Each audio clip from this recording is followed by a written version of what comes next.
Alô você, o nosso vídeo já vai começar. Então, antes de começar, por favor, inscreva-se no nosso canal, curta e também ative o sininho para receber as novidades, tá bom? Bom dia a todos. Nós queremos agradecer a Deus, porque a nossa igreja, a Igreja Presbiteriana do Brasil, no último dia 12 de agosto, completou 162 anos de organização aqui no Brasil. Tivemos um culto aqui na quinta-feira de gratidão a Deus. E a nossa igreja, ela tem pelo menos 3 características fundamentais. A nossa denominação. Primeiro, é a sua confessionalidade. Nós cremos que a Bíblia é a palavra de Deus, a nossa única regra de fé e prática. Nós confessamos e professamos a nossa fé, que está resumida nos símbolos da igreja, catecismo maior, catecismo menor e também a confissão de fé de Westminster. Nós somos uma igreja também constitucional, o que a gente poderia chamar também de uma igreja conciliar. A forma de governo da Igreja Presbiteriana do Brasil, desde a sua igreja local com seu conselho, depois presbitério, sínodo e supremo concílio. Todas as nossas decisões, elas não são autônomas, autóctones, mas são conciliares. Mas a terceira característica nossa é que nós somos uma igreja missionária. Amém? A razão de ser o nosso negócio é ganhar alma para Jesus. E a Igreja Presbiteriana de Pinheiros encarna isso, entende isso. Nós tivemos na terça-feira a reunião da Junta Missionária de Pinheiros e nós aprovamos o investimento em 29 plantações de igrejas do ano que vem, de congregações que vieram do Brasil inteiro. O nosso projeto é organizar 100 igrejas em 5 anos no Brasil. Amém? E nós também estamos incentivando você. Fizemos uma parceria com a Vida Nova, nós temos o Evangelho de João, com 4 estudos apresentando o Evangelho segundo o próprio João. Os grupos de pastoreio estão estudando. Nós já mandamos fazer mais 100 mil. E se você quiser nos ajudar, passa lá na livraria. O preço de custa R$1. Tá certo? Então passa lá, leve para distribuir no seu condomínio, no seu prédio, no seu local de trabalho. Seja um missionário. E essa madrugada, eu li agora cedo, nós recebemos uma informação muito importante que veio da Coreia. Nós fazemos parte de um grupo de igrejas no mundo que trabalha com discipulado. E nós fomos escolhidos esse ano para ter a conferência global que vai ser de 11 a 14 de outubro aqui de Pinheiros. Vem todo o staff da Coreia, da igreja coreana, pastor Oh, da igreja Sarang, são 100 mil membros. Eles estão plantando 1000 igrejas na Europa. E eles disseram, vai ser Pinheiros esse ano. Eu não sei como é que vai ser, porque nós vamos ter que fazer transmissão simultânea de inglês e coreano, para o mundo todo. Diz amém aí, irmãos, pelo amor de Deus. Dá um trabalho danado, você fica... Abra sua Bíblia, porque nós precisamos aprender a pregar o Evangelho num versículo. Num versículo. E eu quero pregar o Evangelho para vocês hoje. Porque Jesus só virá depois que o Evangelho for pregado a todas as nações. O pessoal fica preocupado com cataclisma, com falso ensino. Muita gente preocupada com o anticristo, com a besta que emerge da terra, a besta que emerge do mar, as bestas que estão aqui vivas, né? Nós temos que fazer a obra missionária. Nós temos que pregar dia e noite o Evangelho. João capítulo 3, versículo 7. Esse versículo nos ensina sobre a maior necessidade do homem. A maior necessidade do homem. E quando eu falo homem aqui, homem e mulher. Você não pode partir para a eternidade sem que esse versículo seja obedecido na sua vida. Nós estamos discutindo muitas vezes hoje questões de ideologia partidária, questões, um monte de coisa, e tirando o foco daquilo que é essencial, que é a nossa salvação. Tá certo? Vamos ler juntos aí, versículo 7 do capítulo 3 de João. O que diz aí? Não te admires de eu te dizer, importa-vos nascer de novo. Presta atenção. Importa-vos, ou é necessário nascer de novo. Nascer de novo. Dois pontos importantes aqui para a gente entender esse versículo. Primeiro, é quem é que está dizendo isso? Quem é? É Jesus. Ele é o Verbo. Ele é Deus. Não é um médico, não é um pastor, não é um psicólogo.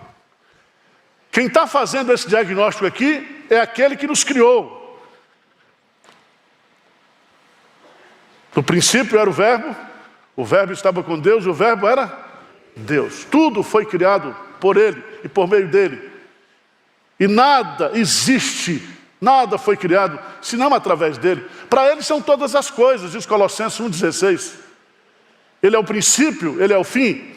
Ele tem a chave da vida e tem a chave da morte. Então, preste atenção que o Evangelho, ele é apresentado por Jesus Cristo. E Jesus Cristo não é somente a mensagem do Evangelho, Ele é o conteúdo do Evangelho. E é Ele que está dizendo, importa-vos nascer de novo.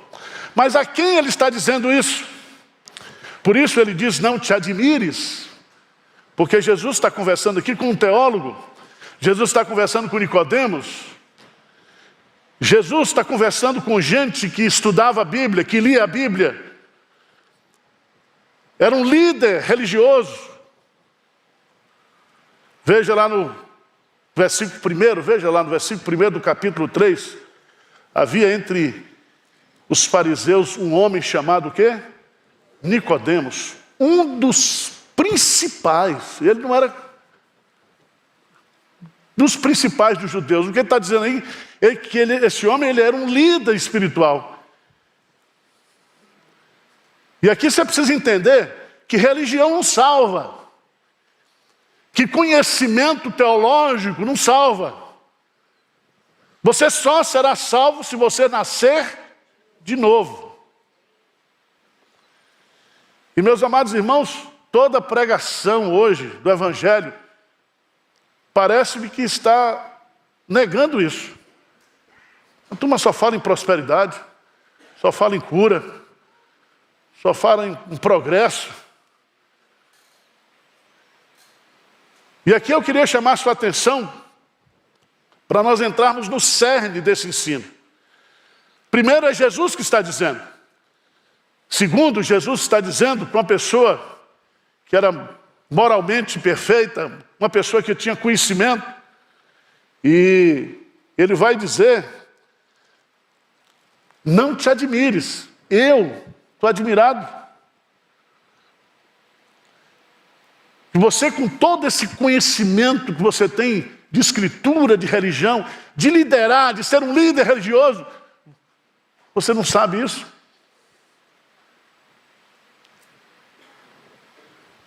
Meus amados irmãos, vamos então analisar o versículo. Primeira coisa, o que significa nascer de novo? Nascer de novo. Nicodemos, ele pensou que nascer de novo seria reencarnação. que ele morreria, ele pegaria a fila dos espíritos, e quando um corpo sobrasse, ele pulava dentro e descia de novo. Porque essa doutrina da reencarnação, ela é o maior engano que Satanás usa para iludir as pessoas, achando que a vida nos dá uma segunda oportunidade. O que Jesus está colocando aqui é que nascer de novo é sofrer da parte de Deus uma ressurreição espiritual. Todos nós nascemos da carne, todo mundo aqui nasceu. Não sei se tem alguém aqui que nasceu de proveta, mas se você nasceu, você nasceu porque seu pai e sua mãe transaram um dia, tiveram um coito sexual e você foi fecundado e Deus criou você. Isso é nascer da carne. Só que todos nós, quando nascemos da carne, nós nascemos sob o pecado. E todos nós nascemos mortos espiritualmente. Ou seja, nós nascemos, mas nós não temos um relacionamento, nós não temos comunhão com Deus, nós não temos vida com Deus. E aí, ele diz assim: em verdade vos digo, se alguém não nascer de novo, não pode ver o reino de Deus. O que é que significa isso? Duas coisas. Primeiro, você não pode viver sob o domínio de Jesus Cristo, tendo Jesus Cristo como seu Senhor e como seu Salvador. Você não pode viver na esfera espiritual do reino de Deus se você não nascer de novo. Você pode fazer parte de uma igreja, você pode fazer parte de uma instituição, mas estar no reino de Deus é estar sob o domínio de Cristo, é ser um súdito de Cristo, é ser um servo de Cristo. E isso é espiritual. Você só pode adentrar ao reino de Deus aqui na terra só através do novo nascimento, da regeneração. E também você só entrará no reino de Deus futuro, no reino dos céus, se você nascer de novo. Então o reino de Deus tem o seu aspecto presente e tem o seu aspecto futuro. Quem entra no reino aqui na terra, com certeza estará no reino dos céus. Agora, eu queria chamar a sua preciosa atenção. Vamos lá para a primeira carta de Pedro, capítulo 1.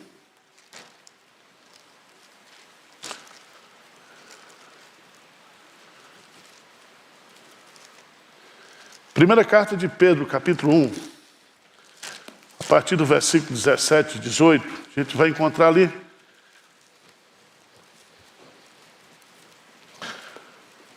Vamos direto para o versículo 23, desculpe. Vamos lá? 1 de Pedro 1, 23. O que é que diz aí? Pois fostes regenerados, não de semente corruptível, mas de incorruptível, mediante a palavra de Deus, a qual vive e é. Como é que dá esse negócio de novo nascimento? Novo nascimento significa que você ouve a palavra de Deus, ou lê, ou estuda a palavra de Deus, e a palavra de Deus é a semente,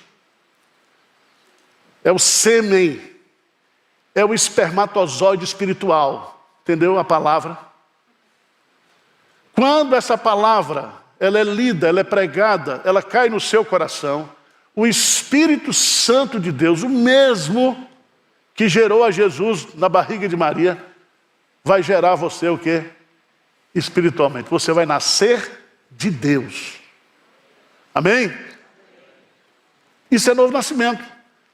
É você receber, pelo poder da palavra e pela ação irresistível do Espírito Santo, novo nascimento. Você passa a ter não somente a sua vida biológica, mas você passa a ter também a vida de Deus. Você agora é uma nova criatura. Você nasceu de Deus. E só vence o mundo, segundo 1 João, aquele que é nascido de Deus. E aí é muito interessante,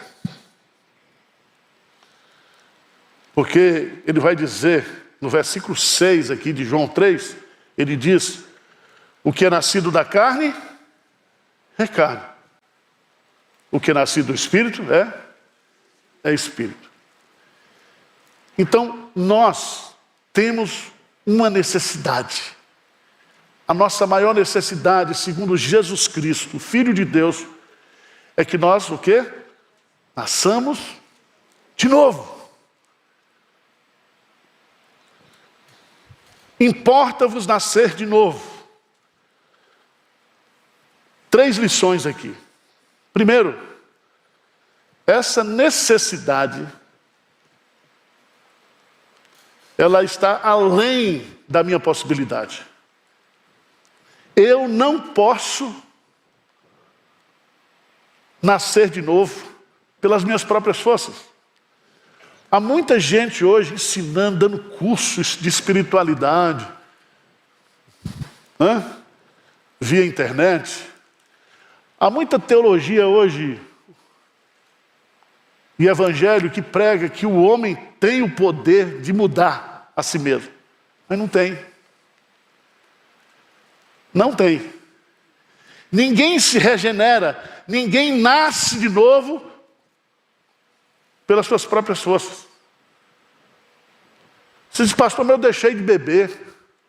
Ótimo, mas eu quero saber se você nasceu de novo.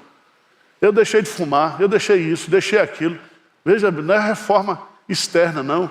Não é reforma apenas de hábito, de conduta. É reforma o quê? Espiritual, é de dentro para fora. Abra a sua Bíblia, por favor. Lá no texto de Ezequiel.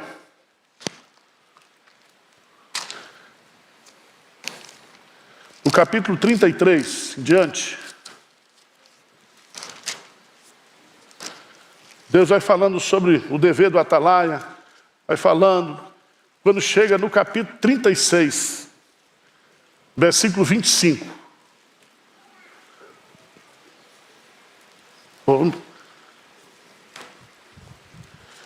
Necessário vos é nascer de novo, mas eu não posso. Nascer de novo é uma coisa impossível para mim. Eu preciso que Deus faça isso na minha vida. Veja lá, Ezequiel, capítulo 36, versículo 25. O que é que diz? Então aspergirei água pura sobre vós, e ficareis de todas as vossas imundícias, e de todos os vossos ídolos vos... Versículo 26. Dar-vos-ei coração novo, e porém dentro de vós espírito novo. Tirarei de vós o coração de pedra, e vos darei coração de carne.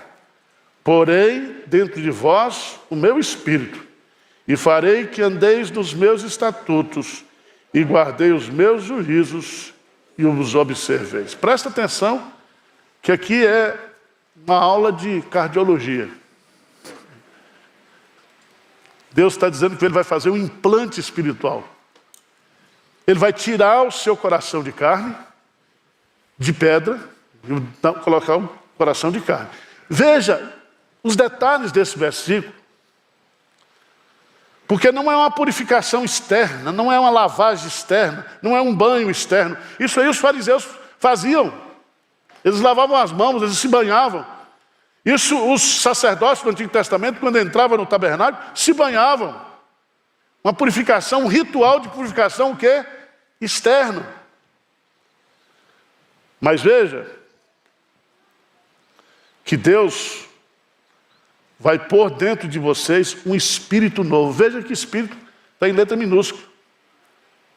Ele vai mudar você espiritualmente. Mas não somente isso. Ele vai colocar dentro de nós o Espírito Santo dele. E é esse Espírito Santo agora que vai trazer vida. É esse Espírito Santo que vai me santificar. É esse Espírito Santo que vai fazer com que eu ande na vontade de Deus. Porque eu, pelas minhas próprias forças, o apóstolo Paulo diz, querer eu quero, mas eu não consigo. Mas Deus então coloca agora dentro de nós, tira o nosso coração carnal e coloca dentro de nós o seu espírito. E aí, veja que coisa linda, Paulo coloca lá em Romanos, capítulo 8. Romanos, capítulo 8.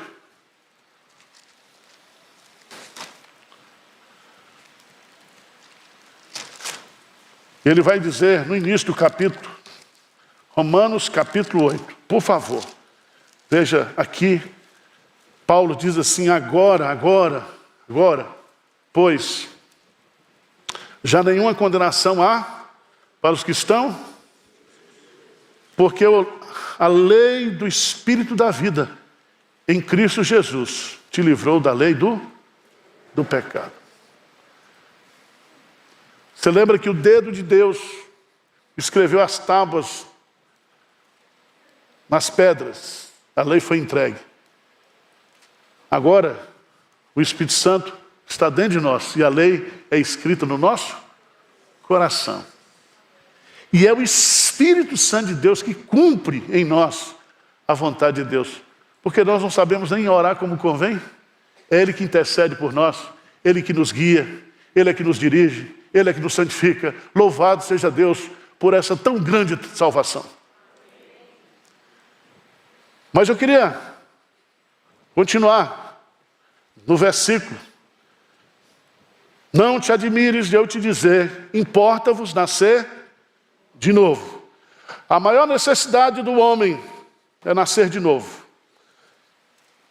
Mas a primeira verdade que eu tiro aqui é que eu não posso nascer de novo com as minhas próprias forças. Eu sou impotente para isso. Eu preciso da ação do Espírito Santo. Segunda coisa que é importantíssima a gente dizer aqui é que esse novo nascimento, ele é individual. Jesus está pregando esse sermão para quem? Para um homem só. Não existe salvação por atacado. Tá certo? É só no varejo. A salvação é individual. A conversão é individual. Porque se você está pensando que você vai entrar no céu, porque sua mulher é crente, você vai segurar no pé dela e entrar, você está perdido. A salvação, o novo nascimento, essa é uma obra que o Espírito Santo faz individualmente. Sabe por quê? Vamos, por favor, lá para Ezequiel capítulo 18.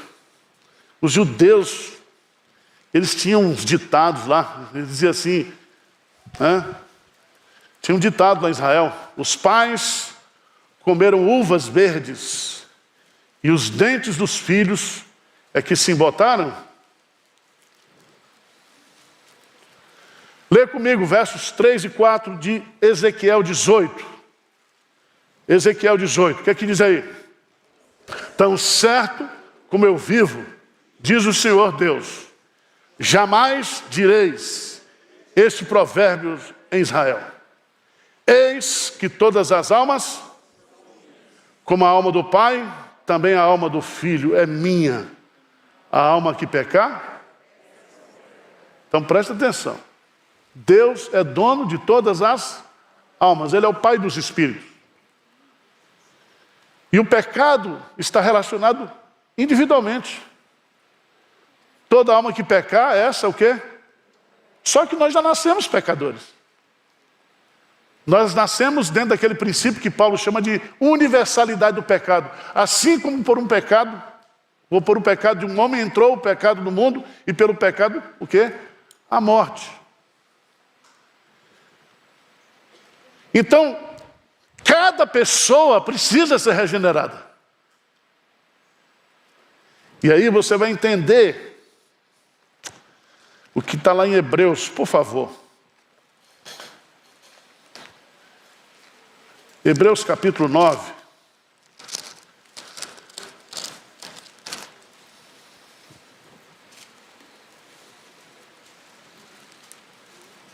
Versículo 27 e 28. Hebreus capítulo 9, verso 27 e 28. O que é que diz aí? E assim como aos homens está ordenado morrerem uma só vez. Vindo depois disso, assim também Cristo, tendo se oferecido uma vez para sempre, para tirar os pecados de muitos, aparecerá a segunda vez sem pecado aos que o aguardam para a salvação. Preste atenção que toda alma, cada alma individualmente, precisa ser regenerada. Porque cada alma neste mundo tem um prazo de validade. Já está ordenado por Deus aos homens morrerem uma só vez. Então, se eu vou e você, nós vamos morrer somente uma vez, nós temos que ser regenerados antes de morrer, porque não existe regeneração pós-morte. Não existe purgatório. Você pode até comprar umas indulgências aí, mas não vai resolver seu problema.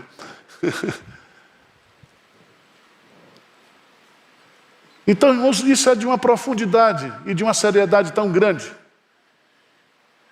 E nós estamos brigando muitas vezes por coisas efêmeras dessa vida e não estamos focados, porque o diabo tira isso do nosso pensamento, faz com que a gente fique pensando em outras coisas. E essa mensagem é da igreja, é do povo de Deus. Essa mensagem tem que ser pregada, é uma mensagem intransferível.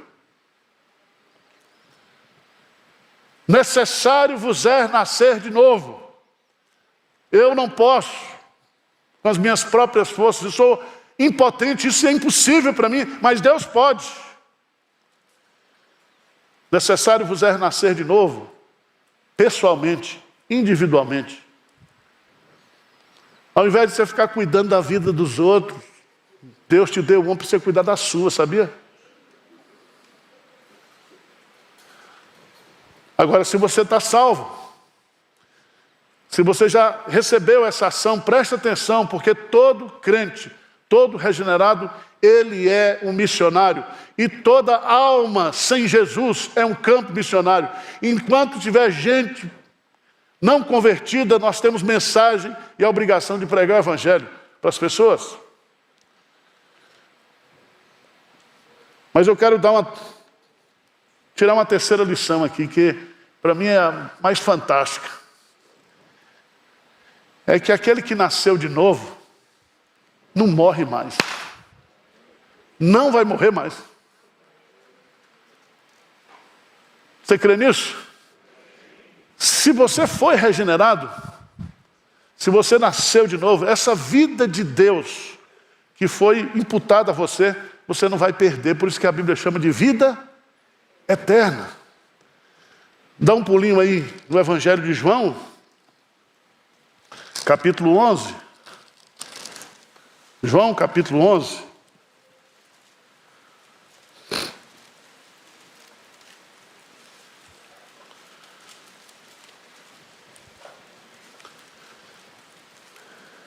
Jesus vai dizer algo tremendo aqui para nós.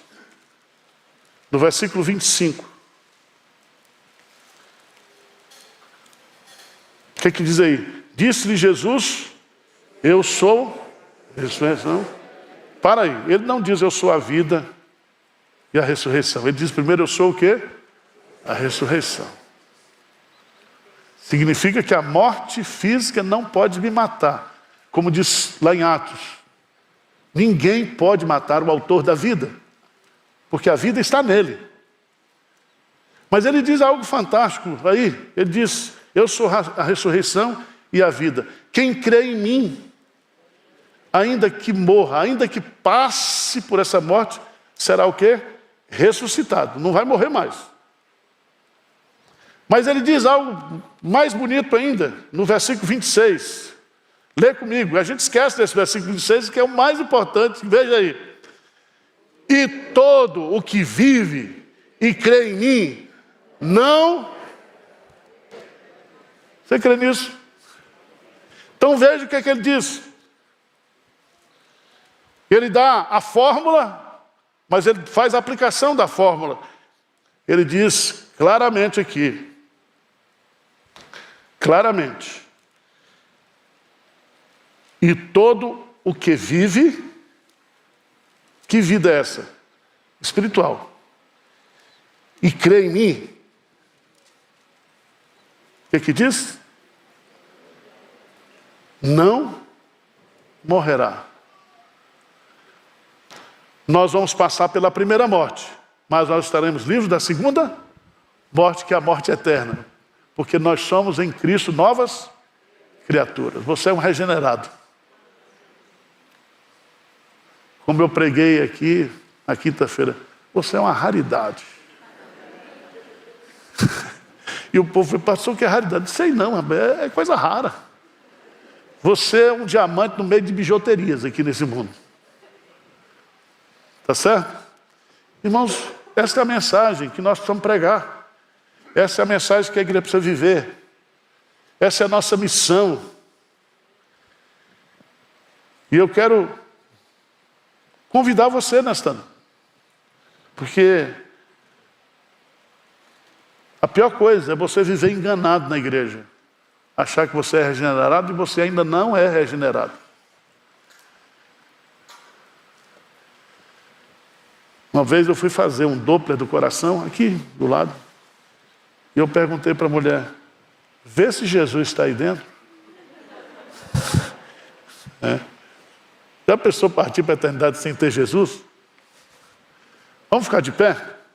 Vamos orar? Hoje é dia de salvação. Jesus está dizendo para mim e para você nessa manhã. Não te admires eu te dizer isso, mas necessário vos é nascer de novo. E eu estou pronto. Ele diz, eu não tenho prazer na morte do ímpio. E o Espírito Santo está presente hoje aqui. E o Espírito Santo age soberanamente como um vento, que a gente não sabe de onde ele vem, nem para onde ele vai, mas ele está aqui nessa manhã, para operar novo nascimento. Senhor Deus, olha para nós aqui, Pai, com todas as nossas deficiências, impotências, diante da solene mensagem do Evangelho. Nós não queremos partir para a eternidade, Senhor, sem estarmos regenerados, nascidos de novo. Mas só o Senhor pode fazer isso. Só o Senhor pode nos lavar, nos purificar nesta manhã, colocar dentro de nós um novo coração, um novo espírito, selar-nos com a presença do Espírito Santo. Deus, que haja salvação hoje aqui, que haja salvação na vida daquelas pessoas que estão nos assistindo, Pai. Quebra corações nesta manhã, quebranta corações, e ajuda-nos como igreja a continuar na simplicidade de Cristo, na simplicidade do Evangelho de Cristo, levando essa mensagem poderosa, essa boa nova de tão grande salvação. É a nossa oração humilde em nome de Jesus. Amém.